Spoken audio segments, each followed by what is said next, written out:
Hello and welcome back to Kill More Things to Get Money and Then Be Frauded. Otaku Katana continues. You're never going to make that work, Helldragon. Let it go. Take it away, Richard. I'm going to try as hard as I fucking can, Tom. I'm sorry. So yeah, this is the second half of the Assassination gig, because I didn't want to stick them all in one full video, because I think I would have gone insane trying to render another 40-minute behemoth. And also, maybe Tom would have gone crazy trying to edit such a repetitive kind of video. That too. But mostly when it works out in my benefit. So, just another typical Assassination thing here, the mission. Well, this is Pizza Butt, the finale. All of the enemies have beam katanas. This is really, really difficult to actually do well on. I just got very, very lucky that the target actually ran up close to me. But yeah, this is so difficult because all of the enemies have beam katanas. The only way of really getting far is to do the charge-up attacks, try and knock as many down as possible, so that you can charge forward to get to the target. Well, not a bad start to the video, Richard.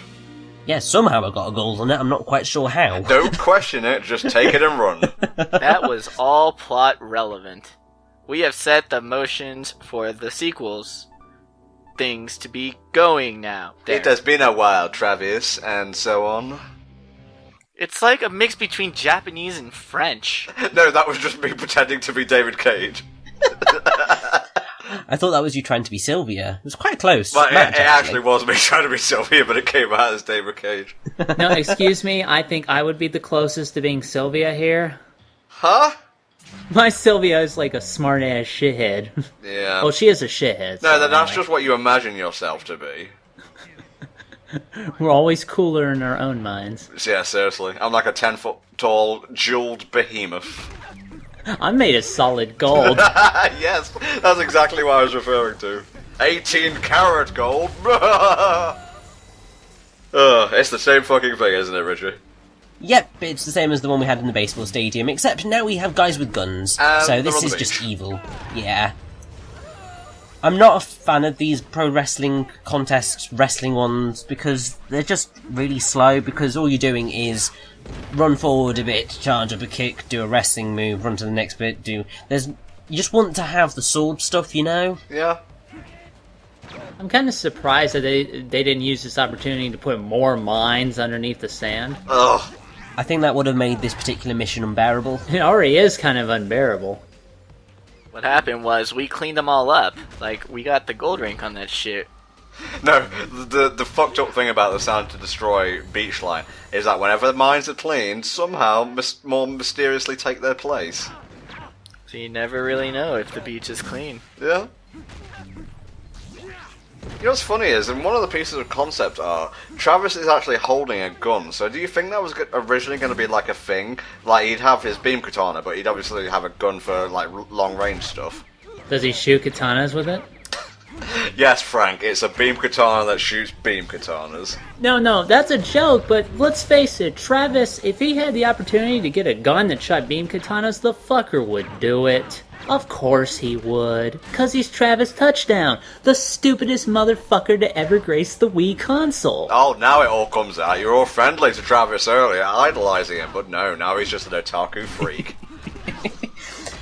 I wonder if that piece of concept art with the gun and stuff was actually the inspiration for, I think it's Killer is Dead in the end, because the main character of that runs around wielding, I don't know whether it's just a normal katana or whether that is also a beam katana, but he also has projectiles, like, I think it's a gun or it's a sort of a gun arm of some sort, so I wonder if that was where that started. I have not played that game, not played Lollipop Chainsaw. Which Suda game should I play next that I haven't played? Lollipop? Killer 7. That one too, yeah. Killer 7? Killer 7. Lollipop, Chainsaw, I don't know. I just don't see its humor rubbing you the right way. Well, I'm not that much of a joyless ball, mate. It's very Conquer-like, and you've already said you don't like how Conquer does humor. It's very Conquer-like. Oh, okay. Yeah. Killer 7 is gonna be confusing, and you're gonna wonder what the fuck it is, but if you know ahead of time that it's supposed to be a giant analogy for American-Japanese economic relationships, then the game kind of makes more sense. But then you get to the big Power Rangers showdown at the end, and then everything blows the fuck up. I know it's about different personalities, at least. Okay, Soda, that's just being full of shit about American-Japanese really. Fuck you! No, it's not. Don't lie. Oh, it is. That's the weird fucking part. It's not even one of those, like, afterthought things. Like, you look up some of those names, it's like, oh dear god, he planned this shit at least within the first half of the game. I have a horrible term just came into my head, and Suda is a great designer, and I don't want you to take this the wrong way, but the term was budget Kojima. I honestly want to say he's more budget Kamiya. Especially now that he's trying to do more, like, with the assassin combat stuff, he feels a lot more budget Kamiya. Like, Lollipop Chainsaw reeks of that. Killer is Dead kinda tries to do some Devil May Cry stuff, but I don't know. I think Suda is more like, honestly, I made this comparison before. I really do think he's kind of like budget Tarantino. Yeah, there's a huge Tarantino vibe in all of his shit from what I've seen. So I would not be surprised if Tarantino was one of his biggest influences. Oh, he was. Like, movie-wise, he has some, like, shot-for-shot stuff from Tarantino films. Like, I'm honestly surprised that he has yet to do, like, a foot-themed anything. I mean, he came dangerously close when there's an achievement in Lollipop Chainsaw where the AI in the game, like, if you try to look up her skirt, like, she tries to block you, so there's an achievement for outsmarting the game's camera and AI and actually getting a panty shot. Also, Resident Evil 4 taken to its logical conclusion. Exactly. Alright, Richie, what's up next, mate? The next one is Baseball Battle Round 3. Jesus, how many of these baseball missions are there? 3. 3, and that's enough. Yeah, so this is the last one, thank God, but it pays the most, so it's worth it in the end. Machinima wants you to kill, for our sake. I have to say, though, the thing is that while this does pay quite well, by this point you've probably unlocked the one on the train where you're upside down, and that pays better, so eh. Oh, the one we saw earlier in the playthrough. Yeah, that one. Okay. Nicely Nice. done. And the crowd goes wild. And throws money at him. That was me making use of the actual technique. What, hitting the thing properly? Yes. What an awesome hidden technique. Step on your right foot, don't forget it! And now we get Extreme Fight, which is the one which I did earlier on in the playthrough, and it's the one that I pretty much always resorted to upon grinding, just because it's quick to get to, it's easy money. Why the hell not? Yeah. The dollar per second ratio is more optimized. Yeah, we've looked at the CPM per kill, and we really have found a ideal percentage that will be able to benefit the purveyor of the job. Shut up, Eldragon. Wait, you're just mad because I'm styling my, what am I styling? What are you starting? That is a good question. You're right, okay, so I guess I'm not styling anything. I guess it's just easier to say I'm smarter. Okay. Oh, what a feeling when I'm assassinating on the ceiling. You know, I have to say, something that would have been quite cool, probably absolutely hellish to actually play through, would be if, like, the gravity was shifting throughout this, so that you got, like, the corridor fight scene in, like, Inception, or whatever, because that thing's impressive. Are we done killing things yet? No, it's no more heroes. We're not gonna be done killing things. Now kill your dinner. No more variety. Now kill your parents. I don't want to. But no, we are kind of coming into the last bit of the actual killing that's going to get done in this playthrough, because the next part is just sort of a fun little extra to show off the normal ending and the one-hit kills that I recorded. Nice. The one thing that I should probably point out is that there is one bit of the game that I kind of did forget to record, and that was the free fights, which is some of the stuff that Mexi was talking about doing regularly to earn money. Yeah. The reason that I kind of didn't end up showing them off was partially because I forgot, and I was just like, I'd finished the game, finished all the recording, I was just like, you know what, I actually can't be bothered. Yeah. But then also, there is, I believe, one of the Assassination gigs, which I think works almost exactly like the free fights. Yeah, so how does a free fight work? Well, I'm pretty sure that it's just, you go into an arena, and you try and kill as many people as possible without getting hit, or something along those lines. Oh, not one of those types of missions, Jesus. Mexi, am I right on that? Because I rarely do the free fights. I think there's one or two like that, but I mostly just went for the one that was, it's in one of the back alleys, and it's like 300 dudes that just spring out of nowhere.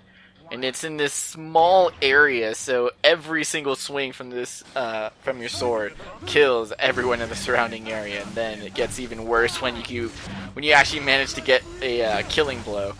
R.I.P. frame rate. You know, I was expecting to be fighting on the ceiling again.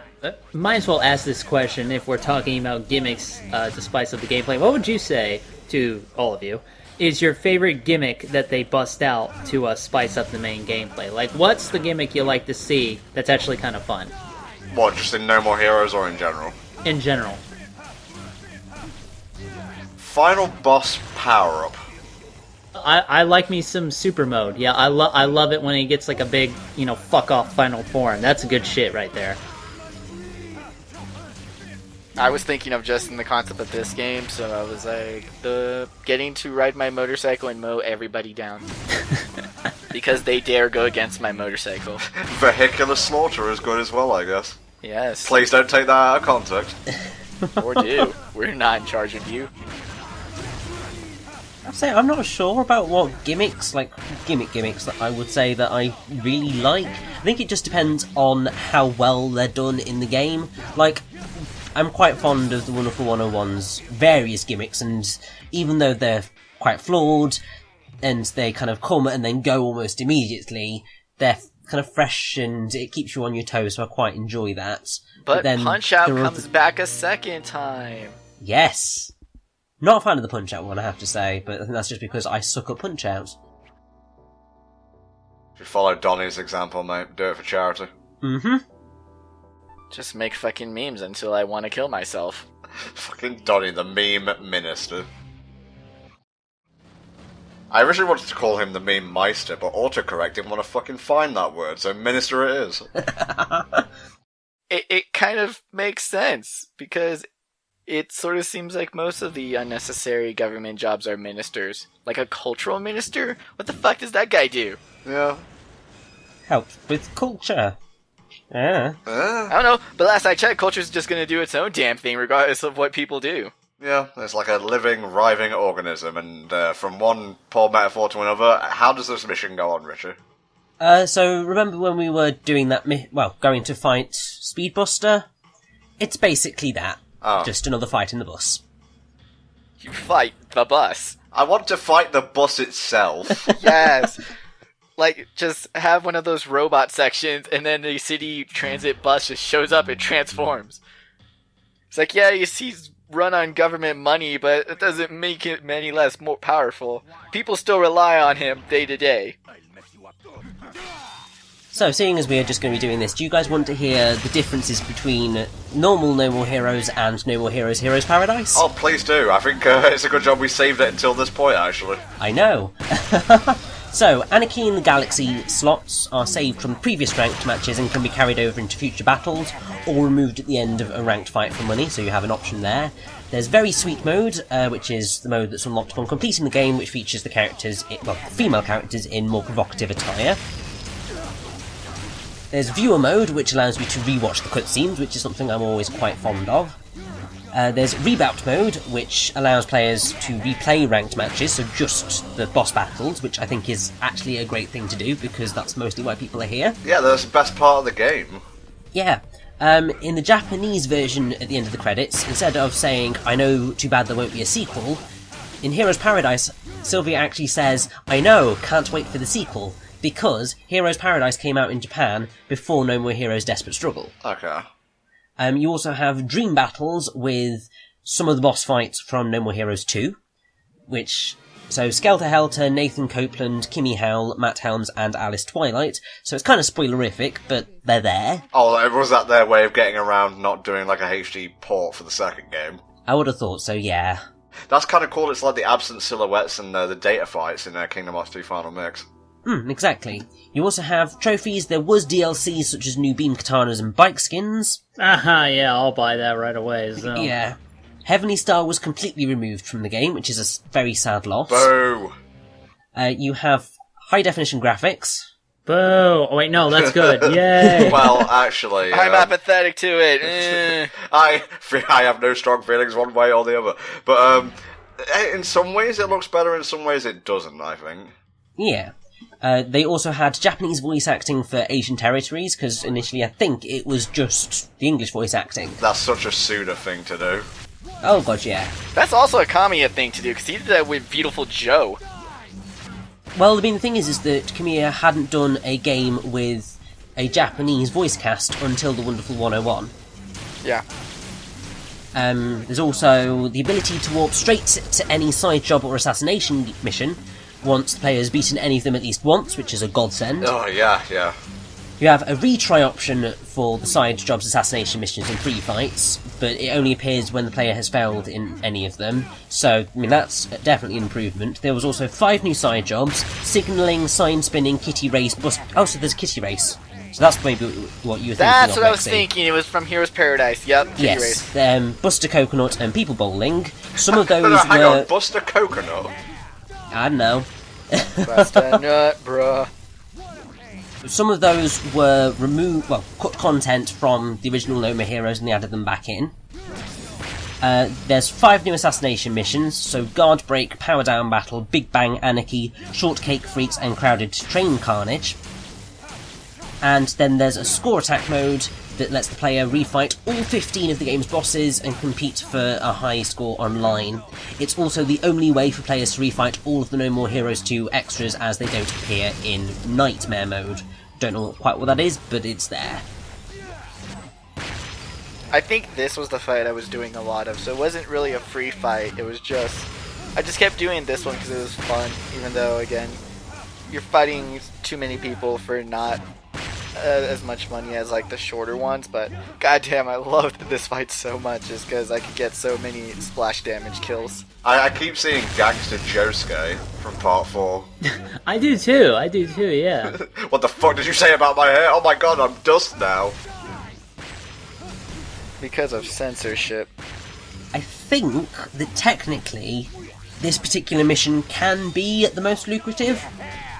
Because you're in here for quite a while, and it's basically just kill as many as possible, you can get loads of money, but it only really works if you have, like, the energy saver, because then you don't have to worry about recharging, and it just means that you can just keep going and slaughtering as you go along.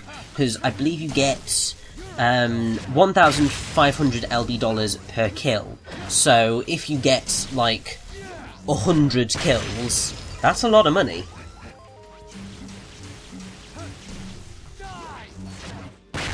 Damn man, get wrecked. Love this fight. Is this it, Richie? Is this the last fight in the part? Nope, there are 2 more. One which is going to be ridiculously short, one which is going to be a bit longer, but it's the return of the clones.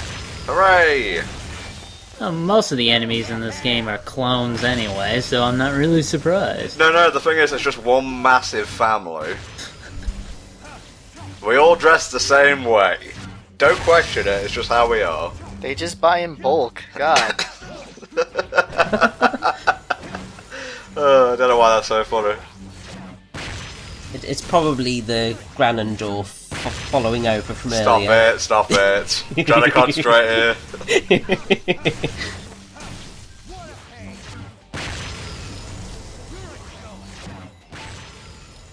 You guys over there get to live. You just run in place for a bit. Well, the time's over. I guess we just won't try to kill him anymore. Now you live. You tell the others what you saw here today. What are you? I'm an otaku. That's honestly pretty terrifying.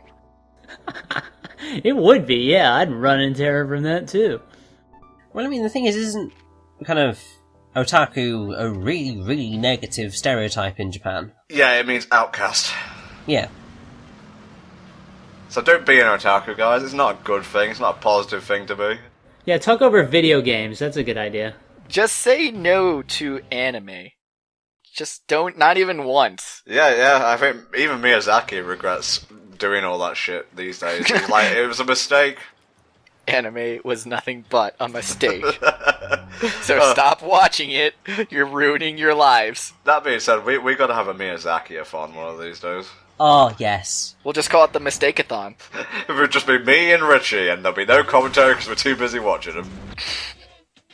Watching all those damn mistakes.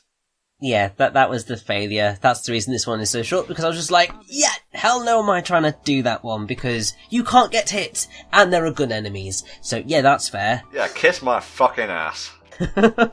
Exactly. Good fight. Why can't all the missions be that quick? But it's fine because we are on the last mission now, which is Batting Killing Center. Not quite Game Center CX, but it's getting there. You notice that all the missions take place in the baseball stadium or in that carport. I guess they just have a problem with these kind of guys, and rather than use the, police, I figure, well, we have enough money from sponsorships. I guess if we had a few assassins in here, it'd be alright. God, the frame rate on those guys. Jesus Christ. I think it's more of that those are designated violence zones. That everywhere else, if you try to assassinate, then, it's against municipal law or some shit. But, if it happens in these two designated assassin zones, then it's all good. It's just little block-sized Wild Wests. Here's a conundrum for you. If an assassin takes paid work, is he a mercenary?